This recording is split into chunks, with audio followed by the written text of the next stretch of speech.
नमस्कार दोस्तों, एक बार फिर से आप सभी का स्वागत है सिविल सर्विस इंस्टीट्यूट के इस यूट्यूब चैनल में। देखिए, यूपी पीसीएस आरओ आरओ का पेपर होने वाला है। वो भी जल्दी ही उसका नोटिफिकेशन आ जाएगा। और फिर जैसे कि बीपीएससी का भी पेपर होने वाला है और फिर यूपी पीसीएस के भी प्रीलिम्स एग्जामिनेशन नेक्स्ट ईयर तक के होने वाले हैं। तो उन सब चीज़ों को ध्यान में रख के यहाँ पे एक सीरीज कंटिन्यू की जा रही है, जिसमें कि एमसीक्यू के लिए केवल 30 क्वेश्चन होंगे, यानी 30 प्रश्न। सभी एक वीडियो बनेगा जिसमें 30 प्रश्न होंगे। और उस 30 प्रश्न में जितने भी ऑप्शन होंगे उनका सभी का 1 बाय 1 डिस्कशन होगा, जो कि आगे के आने वाले एग्जामिनेशन में आपके लिए हेल्पफुल होंगे। खास तौर पे आरओ के लिए विशेष तौर पे ये हेल्पफुल होंगे। और ये जो क्वेश्चंस हैं, आप इनको पूरा वीडियो देखेंगे तो आपको पता लगेगा कि 1 बाय 1 जो इनका डिस्कशन हो रहा है वो कहीं ना कहीं आपके लिए यूपी पीसीएस प्रीलिम्स एग्जामिनेशन या जो बीपीएससी का प्रीलिम्स एग्जामिनेशन है उसके लिए, या और भी जो एग्जामिनेशन है like UP triple S C, यहाँ भी इन सब के जो फैक्ट होंगे वो आपके लिए काफ़ी महत्वपूर्ण होने वाले हैं। तो चैनल को अभी तक जिन्होंने सब्सक्राइब नहीं किया है, प्लीज़ चैनल को सब्सक्राइब करें, क्योंकि ऐसे ही हेल्पफुल वीडियो आपके एग्जामिनेशन के लिए आपको इस चैनल पर मिलने वाली है, जिससे कि आपको उसका नोटिफिकेशन मिल सके और विद इन टाइम आप उसका लाभ उठा सकें। तो चलिए हम शुरू करते हैं 1 बाय 1। तो इसमें सबसे पहला जो प्रश्न है हमारा, भारतीय उपमहाद्वीप में नवपाषाण काल की प्राचीनतम बस्ती के साक्ष्य कहाँ से मिले हैं। ठीक है, तो ये कहा गया है कि भारतीय उपमहाद्वीप में नवपाषाण काल में प्राचीनतम बस्ती के साक्ष्य कहाँ उपलब्ध हुए हैं। तो इसका जो एक हिसाब से अगर हम ऑप्शन देखें तो यहाँ पे मेहरगढ़ जो होगा ये सही होगा। मेहरगढ़ से प्राचीनतम बस्ती के साक्ष्य मिले हैं। ये कहाँ पे है? ये पाकिस्तान के बलूचिस्तान प्रांत में है मेहरगढ़। ठीक है, अब छोटी सी चीज़ हम यहीं पे और क्लियर कर लेते हैं एग्रीकल्चर के बारे में, यानी कृषि के बारे में हम यहाँ पे देख लेते हैं। थोड़ा सा कन्फ्यूजन रहता है और अक्सर पीसीएस के एग्जामिनेशन में ये प्रश्न आते रहते हैं। 2-3 जगह के नाम है, जैसे कि एक तो है मेहरगढ़, दूसरा है कोल्डीहवा, ठीक है, और तीसरा है लहुरा देव। तो ये जो 3 नाम है यहाँ से एग्रीकल्चर के बारे में, तो मेहरगढ़ जो आपका बलूचिस्तान में है, कोल्डीहवा आपका प्रयागराज में है, और लहुरा देव जो है वो संत कबीर नगर में है। तो यहाँ पे अगर मेहरगढ़ की बात करें तो 7000 बीसी से लेके 5000 बीसी के बीच में यहाँ पे जौ और गेहूं के साक्ष्य मिले हैं। ठीक है, कोल्डीहवा जो कि प्रयागराज में है, यहाँ पे 6500 बीसी की बात करें जहाँ से चावल मिला है हमें।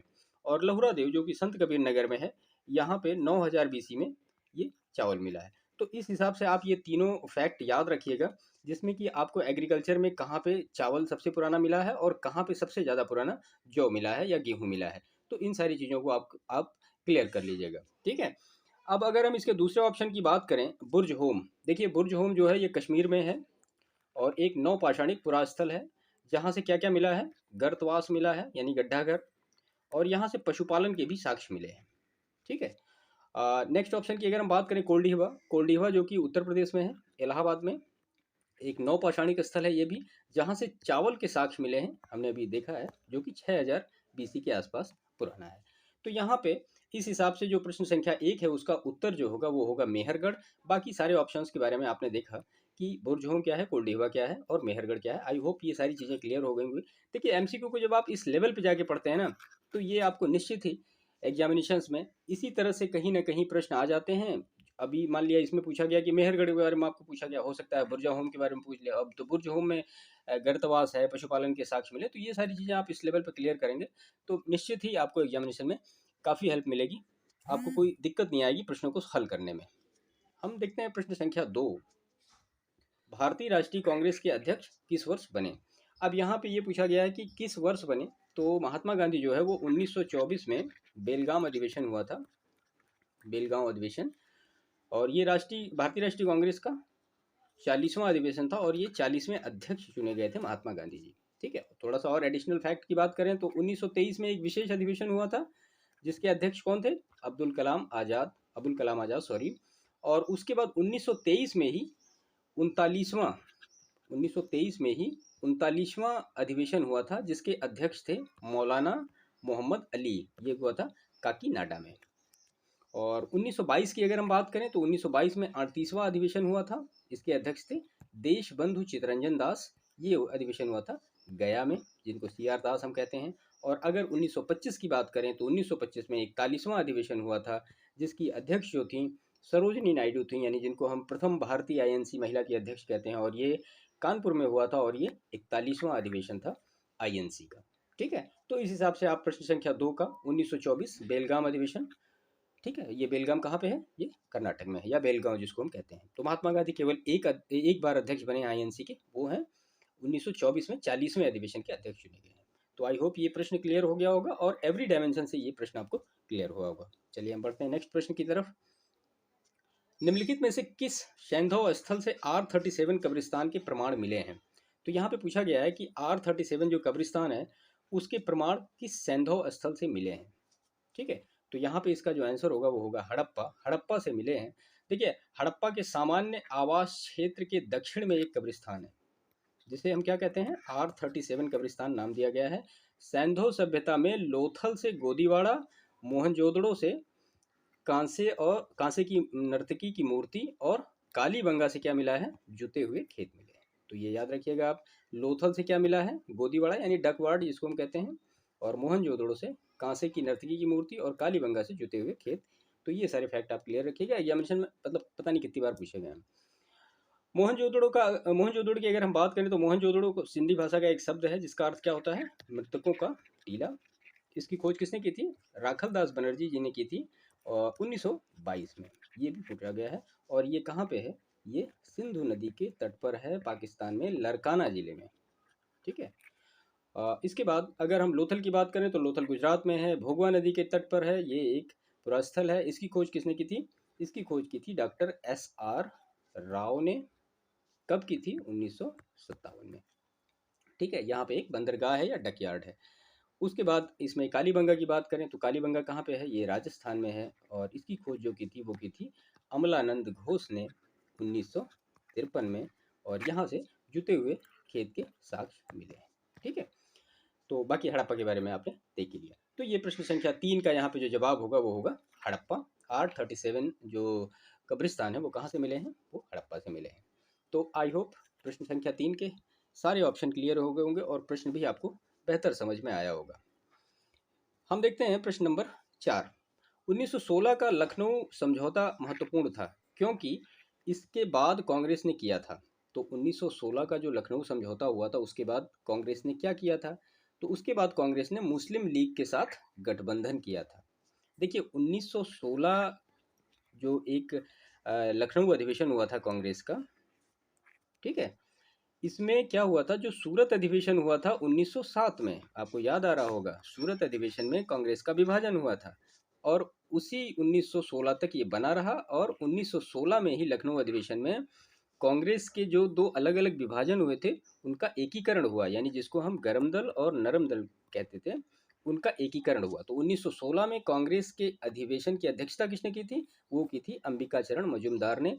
ये अधिवेशन हुआ था दिसंबर 1916 में। इसमें मुस्लिम लीग और कांग्रेस दोनों लखनऊ के वार्षिक अधिवेशन में शामिल हुए थे और समझौता हुआ था कि यह समझौता लखनऊ समझौता या कांग्रेस लीग योजना के नाम से प्रसिद्ध है। तो ये याद रखिएगा, एक बार यूपीपीसीएस में प्रश्न पूछा गया है तो बड़ा कन्फ्यूजन क्रिएट हुआ था कि कांग्रेस लीग योजना क्या है।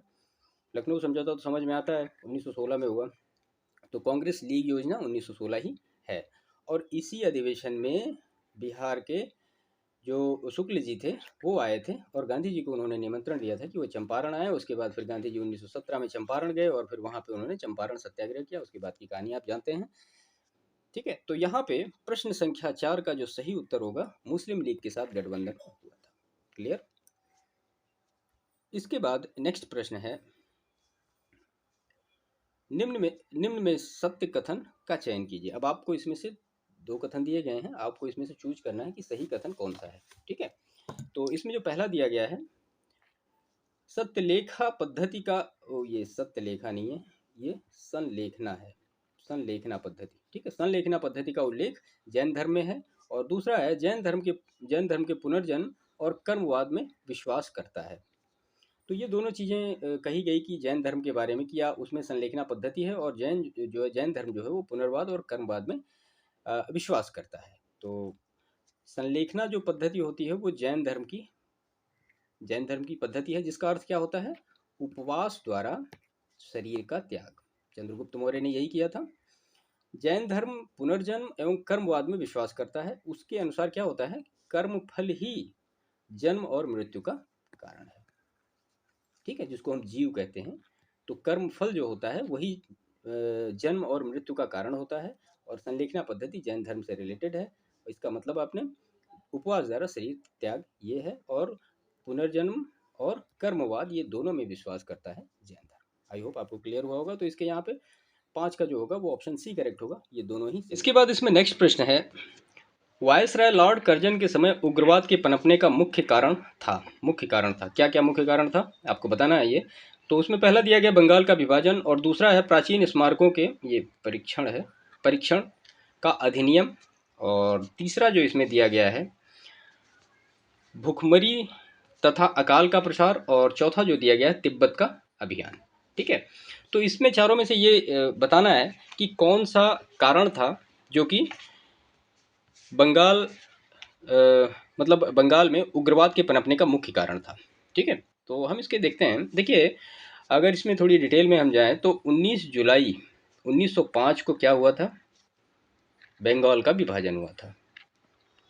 ठीक है, ये बंगाल का विभाजन का निर्णय हुआ था। ठीक है, विभाजन तो 16 अक्टूबर को हुआ था, तो ये याद रखिएगा आप। और इसमें 7 अगस्त 1905 को कलकत्ता के टाउन हॉल में एक स्वदेशी आंदोलन की घोषणा हुई थी। इसकी घोषणा किसने की थी? सुरेंद्रनाथ बनर्जी द्वारा इसका बहिष्कार जो प्रस्ताव था वो पारित हुआ था।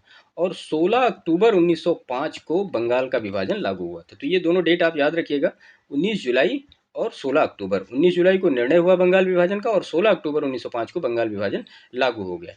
इसमें वायसराय लॉर्ड कर्जन के समय बंगाल के उग्रवाद का पनपने का यही मुख्य कारण था। इसके बाद देखते हैं हम नेक्स्ट प्रश्न है, प्रश्न संख्या 7।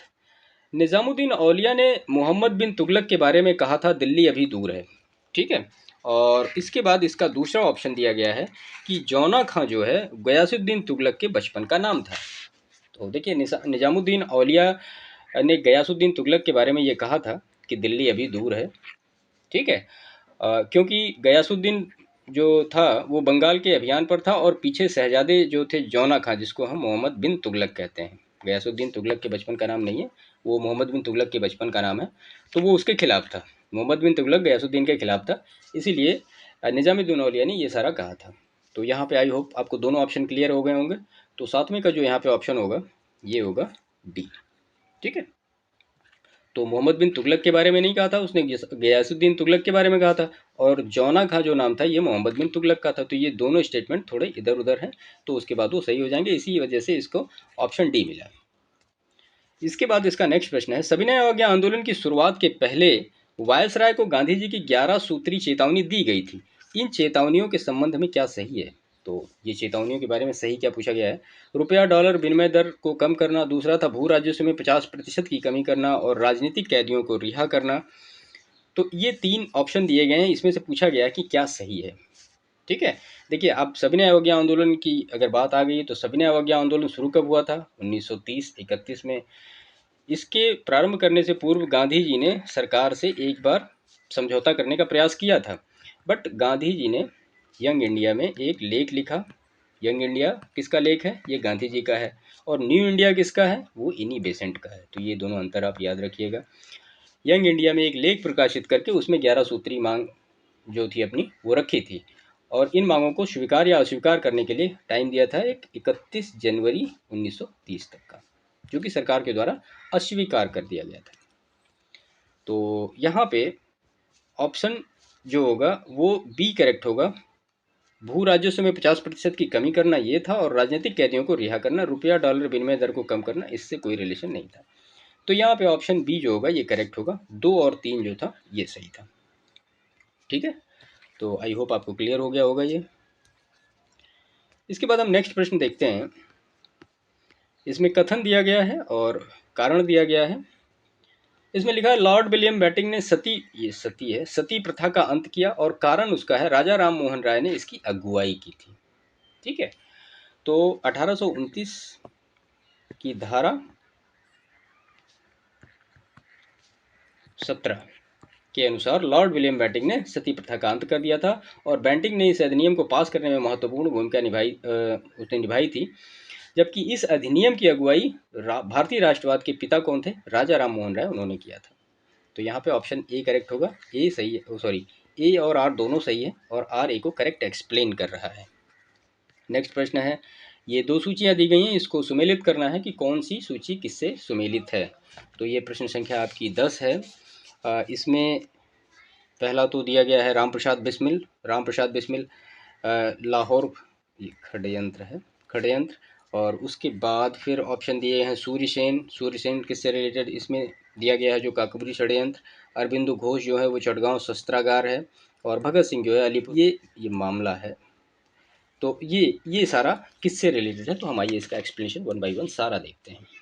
ठीक है, देखिए काकोरी कांड की अगर हम बात करें तो काकोरी कांड जो हुआ था वो हुआ था 9 अगस्त 1925 को। राम प्रसाद बिस्मिल जो कि हिंदुस्तान रिपब्लिकन एसोसिएशन के क्रांतिकारी थे, इन्होंने क्या किया था, सहारनपुर लखनऊ पैसेंजर जो कि डाउन पैसेंजर थी को काकोरी में लूटा था। ठीक है, और चटगांव आर्मरी रेड की स्थापना सूर्यसेन ने की थी, मास्टर सूर्यसेन इनको कहा जाता था। और पश्चिम बंगाल में चटगांव बंदरगाह पर 18 अप्रैल 1930 को चटगांव विद्रोह या चटगांव छापा के नाम से ये मशहूर है। और अलीपुर षड्यंत्र जो था, ये एग्जामिनेशन में कई बार पूछा गया है, ये 18 मई 1908 को हुआ था। बटुकेश्वर दत्त ने केंद्रीय असेंबली में बम फेंका था, इसी कारण लाहौर षड्यंत्र मुकदमा चला था। और 23 मार्च 1931 को भगत सिंह को फांसी की सजा हुई थी। ठीक है, तो ये सारे आई होप क्लियर हो गए होंगे। इसके हिसाब से ऑप्शन बी यहाँ पे करेक्ट होगा, 2 3 4 1। तो ये सारी चीज़ें आप क्लियर रखिएगा।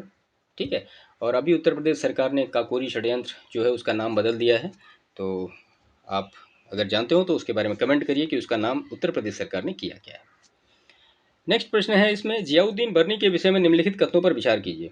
तो इसमें है, इनका जन्म गोलकुंडा में हुआ था, वह मोहम्मद तुगलक का समकालीन था, वह तारीख है फिरोज शाही का लेखक था। देखिए जियाउद्दीन बर्नी का जन्म जो हुआ था वो बुलंदशहर में हुआ था।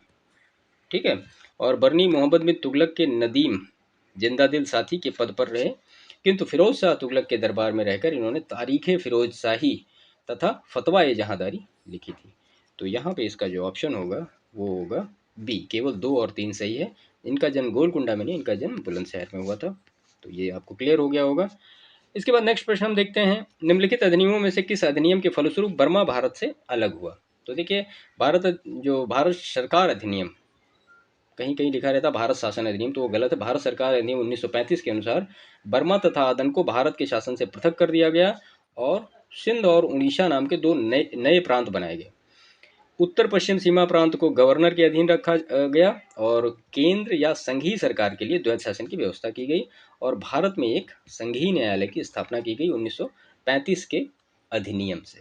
ठीक है, तो यहाँ पे जो 12 का सही उत्तर होगा वो गवर्नमेंट ऑफ इंडिया एक्ट 1935। इसके बाद नेक्स्ट प्रश्न है, सबसे पुरानी इमारत को सर्वप्रथम रखते हुए निम्नलिखित को तिथि के अनुसार क्रमबद्ध करें। ठीक है, तो अब ये 2.5 दिन का झोपड़ा दिया गया, दीन पनाह दिया गया, फिरोज शाह कोटला दिया गया और अलाई दरवाज़ा दिया गया। तो 2.5 दिन का झोपड़ा किसने बनाया था, आपको याद आ रहा होगा, ये कुतुबुद्दीन ऐबक का था। और दीन पनाह किसने बनाया था, ये हुमायूं का था, आप जानते हैं। फिरोज शाह कोटला, इसको फिरोज शाह तुगलक ने बनवाया था। और अलाई दरवाज़ा किसने बनाया था, ये अलाउद्दीन खिलजी ने बनाया था। तो इसके हिसाब से इसका जो ऑप्शन हो जाएगा सही वो ए करेक्ट हो जाएगा। ठीक है, 1 4 3 2। ठीक, क्योंकि इसमें सबसे पहला जो टाइम पीरियड आएगा वो किसका आएगा, वो कुतुबुद्दीन ऐबक का आएगा। और फिर अलाउद्दीन खिलजी का आएगा। और फिर फिरोज शाह कोटला यानी फिरोज शाह तुगलक का आएगा। और फिर आएगा हुमायूं का टाइम, क्योंकि ये 3 जो हैं वो दिल्ली सल्तनत से रिलेटेड है, एक जो है वो मुगल से रिलेटेड है। नेक्स्ट प्रश्न है, किस आंदोलन के लिए महात्मा गांधी द्वारा करो या मरो का नारा दिया गया था। तो करो या मरो का नारा गांधी जी ने कब दिया था, वो भारत छोड़ो आंदोलन के दौरान दिया था, जिस भारत की जनता देश की आज़ादी के लिए हर तरह से प्रयत्न करे। और 8 अगस्त 1942 को अखिल भारतीय कांग्रेस की बैठक हुई थी बम्बई में, कहाँ पे, ग्वालिया टैंक पे, जहाँ कुछ संशोधनों के बाद भारत छोड़ो आंदोलन को स्वीकार कर लिया गया। और 9 अगस्त को ऑपरेशन जीरो आवर, ये याद रखिएगा, ऑपरेशन जीरो आवर चलाया गया था। कब, 9 अगस्त को। इसके तहत जो कांग्रेस के महत्वपूर्ण नेता थे उनको गिरफ्तार करके जेल में डाल दिया गया। लेकिन भारत छोड़ो आंदोलन चला, वो रुका नहीं, ऐसा नहीं हुआ कि रुका वो। ठीक है, क्योंकि इस आंदोलन का नेतृत्व कौन कर रहा था, भारत की प्रत्येक जनता कर रही थी। ठीक है, तो यहाँ पे ऑप्शन भारत छोड़ो आंदोलन होगा। नेक्स्ट प्रश्न है, अकबर के शासनकाल की निम्नलिखित में से शासनकाल के निम्नलिखित को सही काल क्रमानुसार व्यवस्थित करना है।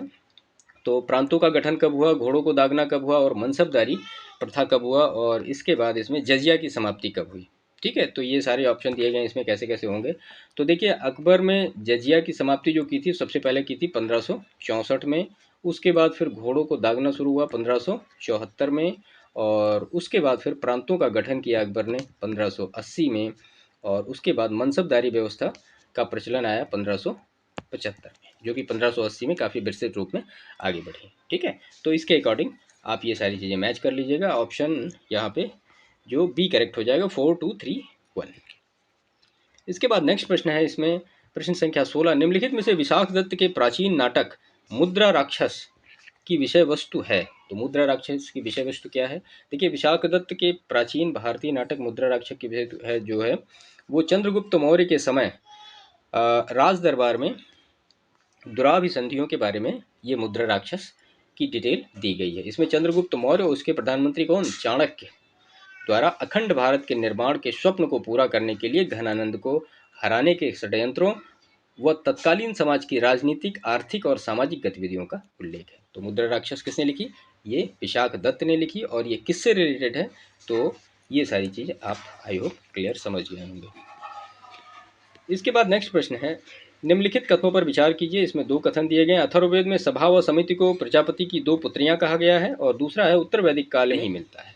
ठीक है, तो सही है, अथर्ववेद में सभा और जो समिति थी वो प्रजापति की दो पुत्रियों कहा गया है। सभा वृद्ध, जो सभा थी वो वृद्ध और अभिजात लोगों की थी, इसे क्या कहा जाता था, इसे मंत्री परिषद कहा जाता था। और समिति जो थी ये सामान्य जनता की प्रतिनिधि थी, राजा इस पर नियंत्रण रखता था। तो यहाँ पे एक और दो दोनों सही है। ठीक है, तो इस हिसाब से एक और दो दोनों यहाँ पे सही होंगे। ये विदत है, सॉरी विदत। तो इसमें हम देखते हैं प्रश्न संख्या 18। ठीक है, निम्नलिखित में से कौन एक नेहरू रिपोर्ट में की गई सिफारिश नहीं थी। तो इसमें सबसे पहला लिखा हुआ नागरिकों को परिभाषित करते हुए मूल अधिकारों की मांग, दूसरा भारत को डोमिनियन स्टेट का दर्जा, तीसरा गवर्नर जनरल की स्थिति संवैधानिक मुखिया तक रहेगी, और उसके बाद सांप्रदायिक आधार पर पृथक निर्वाचन मंडल को स्वीकार किया। तो यहाँ पे जो ऑप्शन सही है, ये सांप्रदायिक आधार पर पृथक निर्वाचन मंडल को स्वीकार नहीं किया गया था नेहरू रिपोर्ट के द्वारा। लेकिन नेहरू रिपोर्ट की अध्यक्षता की थी जवाहरलाल नेहरू के पिताजी मोतीलाल नेहरू जी ने, और ये रिपोर्ट आई थी 28 अगस्त 1928 को। ठीक है, और इसमें जो ये कहा गया था कि सांप्रदायिक आधार पर मतलब पृथक निर्वाचन मंडल का विरोध इन्होंने किया था, और ये 1909 में मार्ले मिंटो जो अधिनियम आया था उसमें सांप्रदायिक आधार पर पृथक निर्वाचक मंडल स्थापित किया गया था। तो आई होप ये सारा क्लियर हो गया होगा। हम पढ़ते हैं प्रश्न संख्या 19 की तरफ। किस मुगल बादशाह के किस मनसबदारों की संख्या सर्वाधिक थी। ये सारी काल है, तो यहाँ पे लिखा गया किस मुगल बादशाह के काल में हिंदू मनसबदारों की संख्या सर्वाधिक थी। तो जो हिंदू मनसबदार थे उनकी सबसे ज़्यादा संख्या औरंगजेब के टाइम में थी। देखिए, मुगल बादशाह औरंगजेब जो था एक कट्टरपंथी शासक था। उसने हिंदू मूर्तियों मंदिरों को तुड़वाया, और जजिया जो कि अकबर ने समाप्त कर दिया था, औरंगजेब ने पुनः उसको लगाया, और बहुत सारे हिंदू विरोधी कार्य भी किए। लेकिन उसके काल में सबसे ज़्यादा हिंदू मनसबदार भी रहे हैं। देखिए, मनसबदारी प्रथा का शुरुआत कब हुआ था, 1975 में हुआ था, और शाहजहाँ के काल में मुगल स्थापत्य कला का स्वर्णकाल कहा जाता है, और जहांगीर काल में मुगल चित्रकला का स्वर्णकाल कहा जाता है। तो ये चित्रकाल जहांगीर के काल में चित्रकला का स्वर्णकाल, और शाहजहाँ के काल में मुगल स्थापत्य का स्वर्णकाल। ठीक है, तो ये सारे ऑप्शन यहाँ पे क्लियर हो गए। यहाँ पे सबसे ज़्यादा जो मनसबदार थे वो औरंगजेब के टाइम में थे। इसके बाद नेक्स्ट प्रश्न है, कथन दिया गया है, मैकाले ने भारत में अंग्रेजी शिक्षा को प्रोत्साहित किया, और इसका कारण दिया गया, मैकाले को विश्वास था कि अंग्रेजी शिक्षा भारत का वैज्ञानिक, तकनीकी और अवबोधिक विकास करेगी। ठीक है, तो यहाँ पे इसके अगर हम ऑप्शन की बात करें तो ऑप्शन सी सही होगा, जो कि है ए और आर दोनों सही हैं, लेकिन ए आर की कंप्लीट व्याख्या नहीं करता है। क्यों नहीं करता है, चलिए देखते हैं। देखिए, लॉर्ड मैकाले ने अंग्रेजी शिक्षा को बढ़ावा देने की बात कही थी, और 1813 में एक चार्टर शिक्षा पर भी पाया, जिसमें ये कहा गया था कि 1 लाख रुपया एक साल में शिक्षा पर व्यय किया जाएगा। विकास से कोई सरोकार नहीं था, ऐसा ये मैकाले सोचता था, लेकिन ऐसा हुआ नहीं। ठीक है, इसके बाद नेक्स्ट प्रश्न है, भारत में एटॉल प्रवाल भित्ति क्षेत्र स्थित है? ये क्षेत्र लिखा है, तो एटाल प्रवाल भित्ति क्षेत्र कहाँ पे स्थित है? तो देखिए भारत में लक्षद्वीप में एटाल यानी वलयकार प्रवाल भित्ति स्थित है। ये घोड़े के नाल के आकार की मुद्रिका के समान बने हुए प्रवाल एटाल द्वीप कहलाते हैं और ऐसी प्रवालों के बीच में लैगून पाई जाती है। ठीक है, क्योंकि ऐसे घोड़े की नाल की टाइप की बनी होती है, तो यहाँ पे जो होती है ये लैगून होती है। ठीक है, ये तीनों क्षेत्र कहाँ? मन्नार की खाड़ी, कच्छ की खाड़ी और अंडमान निकोबार द्वीप समूह तटीय भित्ति में पाए जाते हैं। तो यहाँ पे जो ऑप्शन होगा एटॉल कहाँ पे पाया जाता है? वो लक्षद्वीप में पाया जाता है। इसके बाद नेक्स्ट प्रश्न है, भारत में प्राकृतिक गैस के प्रसंस्करण, संप्रेषण तथा वितरण का कार्य किसके द्वारा किया जाता है? ठीक है, तो यहाँ पे जो किया जाता है वो गेल के द्वारा किया जाता है, जिसका फुल फॉर्म है gas authority of India limited. Bharat में तेल अन्वेषण का कार्य प्रायः ऑयल इंडिया लिमिटेड के द्वारा और ओएनजीसी के द्वारा किया जाता है, ये याद रखिएगा। और रिलायंस इंडस्ट्रीज़ की पेट्रोकेमिकल फैक्ट्री है जहाँ पे पेट्रोलियम को प्योरीफाई किया जाता है। प्रश्न संख्या 23 है, निम्नलिखित क्षेत्रों में से पहले से लेकर बाद तक की तिथियों तक दक्षिण पश्चिम मानसून के आगमन के क्रम को व्यवस्थित करें। तो ये कह रहे हैं कि दक्षिण पश्चिम जो मानसून है वो पहले कहाँ आता है फिर बाद में कहाँ आता है। तो दक्षिण पश्चिम मानसून जो है सबसे पहले अंडमान निकोबार द्वीप समूह में आता है। कब आता है? 20 मई को आता है। उसके बाद फिर आता है केरल में 1 जून को, और 9 जून को ये पहुँचता है मुंबई में, 10 जून को उड़ीसा में पहुँचता है। ठीक है, और जून के प्रथम सप्ताह में मानसूनी हवाएं केरल, कर्नाटक, गोवा, महाराष्ट्र में सक्रिय हो जाती हैं। तो यहाँ पे जो इसका ऑप्शन होगा वो सही होगा बी, 3, 1, 2, 4। ठीक,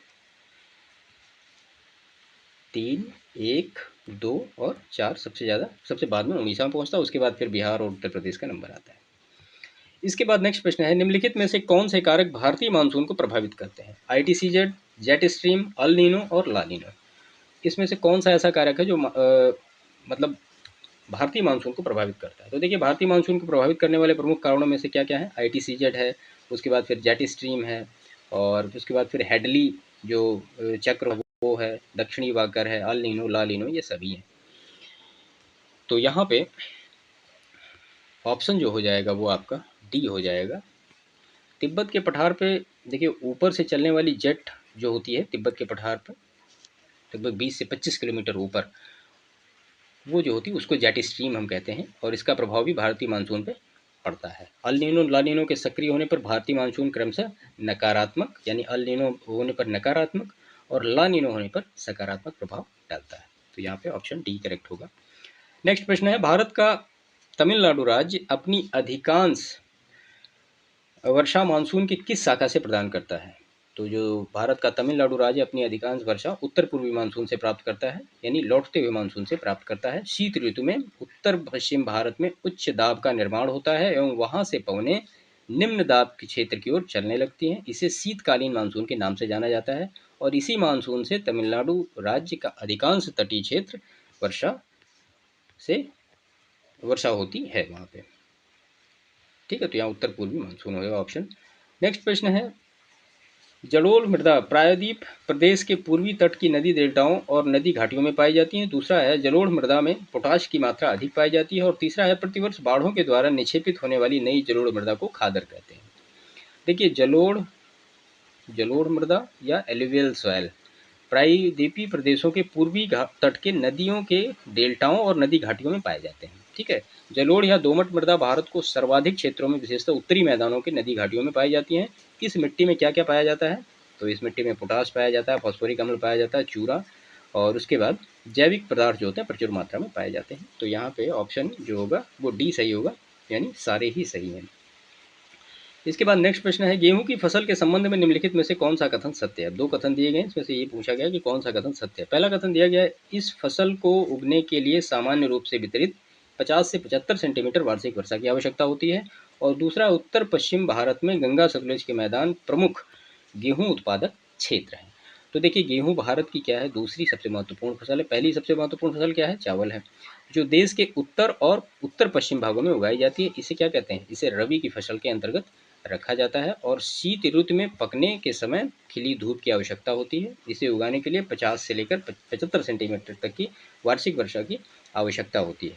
और देश में गेहूँ उगाने वाले 2 प्रमुख कौन कौन से क्षेत्र हैं, वो है उत्तर पश्चिम में गंगा सतलुज का मैदान और दक्खन में काली मिट्टी का क्षेत्र। तो ऑप्शन सी यहाँ पे करेक्ट होगा, 1 और 2 दोनों। इसके बाद नेक्स्ट प्रश्न है, सूची दी गई है और ये पूछा गया है कि कौन सी कहाँ पे मैच करती हैं। तो चमेरा परियोजना रावी नदी पे है, हिमाचल प्रदेश में है, ठीक है। दुलहस्ती परियोजना चेनाब नदी पर है, जम्मू कश्मीर में है। और उसके बाद तिपाई-मुख परियोजना जो है ये बराक नदी पे है, और तिलैया परियोजना जो है वो बराकर नदी पर है, झारखंड में।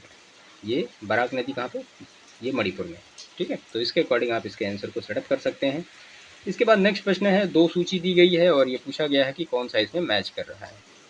तो देखिए मैंगनीज जो है वो बेल्लारी, और हीरा जो है ये पन्ना, तांबा जो है ये हजारीबाग, और अभ्रक जो है ये छिंदवाड़ा से मैच करता है। ऑप्शन बी यहाँ पे करेक्ट होगा।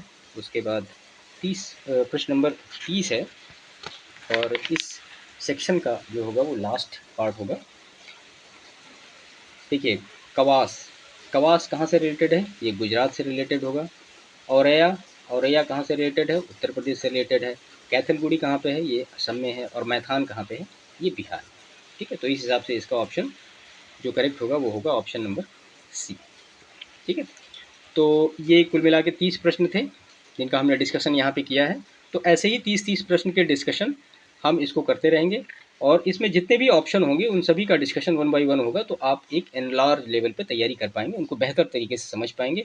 और आपकी जो तैयारी होगी वो सिंपल एक क्वेश्चन को जब उठाएंगे आप, तो एक बड़े लेवल की तैयारी होगी, जो आगे चल के जब आपको MCQ की एक सीरीज टाइप की मिलने लगेगी, इसी में जैसे 15-20-30 वीडियो जब हो जाएंगे तो एक अच्छा खासा कलेक्शन हो जाएगा MCQs का। और आई होप वही सारे प्रश्न जो है घुमा फिरा के एग्जामिनेशन में आ जाएंगे। तो ये इंपॉर्टेंट होगा UPPCS प्री के लिए, UPSC के लिए भी इंपॉर्टेंट हो सकता है, और MPPCS है, BPSC है, और UPSSC, जितने भी एग्जामिनेशन होते हैं सभी के लिए इंपॉर्टेंट है। तो आप इसको देख के लाभ उठाइए। तो इस वीडियो को यहीं पे समाप्त करते हैं, बाकी मिलते हैं आपसे नेक्स्ट वीडियो में। तब तक के लिए बहुत बहुत धन्यवाद।